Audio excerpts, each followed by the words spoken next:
Every powerful Pokémon you know started somewhere. But almost no one talks about this beginning.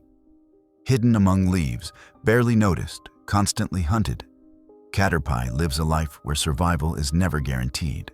No claws, no fangs, no speed. And yet, this tiny Pokémon exists everywhere.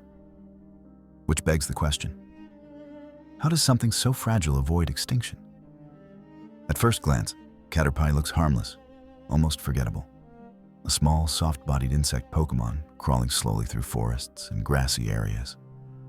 But that appearance is exactly what keeps it alive. Because Caterpie isn't built to fight, it's built to endure. And that's where things get interesting.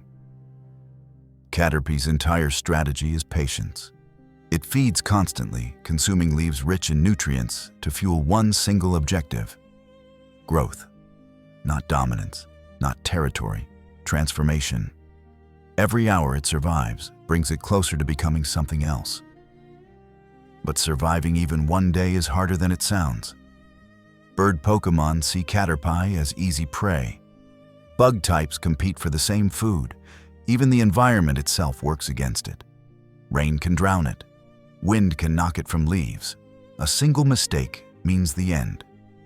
And yet, Caterpie keeps crawling forward, slow and exposed, with no option to hide. So how does it defend itself? This is the part most people underestimate. Caterpie secretes a strong, sticky silk from its mouth. Not to trap enemies, but to escape them. A sudden thread to anchor itself. A quick web to slow a predator just long enough. It's not a weapon. It's a delay. And sometimes, a delay is all you need to survive. But the real secret lies in its senses. Caterpie's antenna acts like a biological radar, detecting vibrations, changes in air pressure, even approaching footsteps. Long before danger is visible, Caterpie already knows it's coming, and it reacts instantly. Drop, freeze, hide, anything to buy time. Now here's the part no one expects. Despite living under constant threat, Caterpie grows incredibly fast. Its metabolism is tuned for rapid development. Leaves turn into energy. Energy turns into mass. And mass prepares the body for something drastic. Metamorphosis. When Caterpie evolves into Metapod, it doesn't become stronger. It becomes immobile, completely vulnerable. A motionless shell hanging from branches, unable to flee, unable to fight. On paper, this makes no sense. Why would evolution make something weaker? Because evolution isn't about comfort. It's about payoff. Metapod's hardened shell protects what Caterpie could never defend: its future form. Inside, tissues dissolve and reform. Muscles reorganize. Wings begin to develop. Everything Caterpie was working toward happens in silence, hidden from the world. And during this stage, one mistake still means death.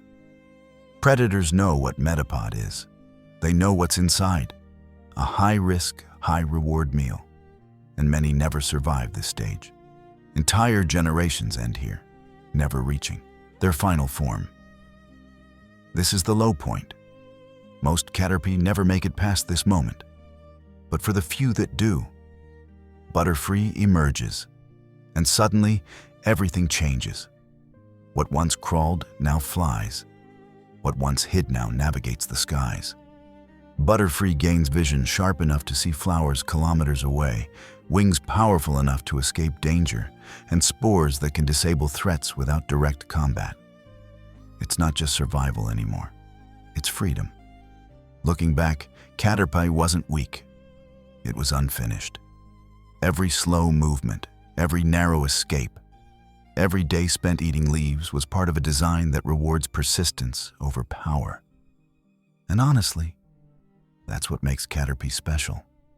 It doesn't win by being strong. It wins by lasting long enough to become something extraordinary.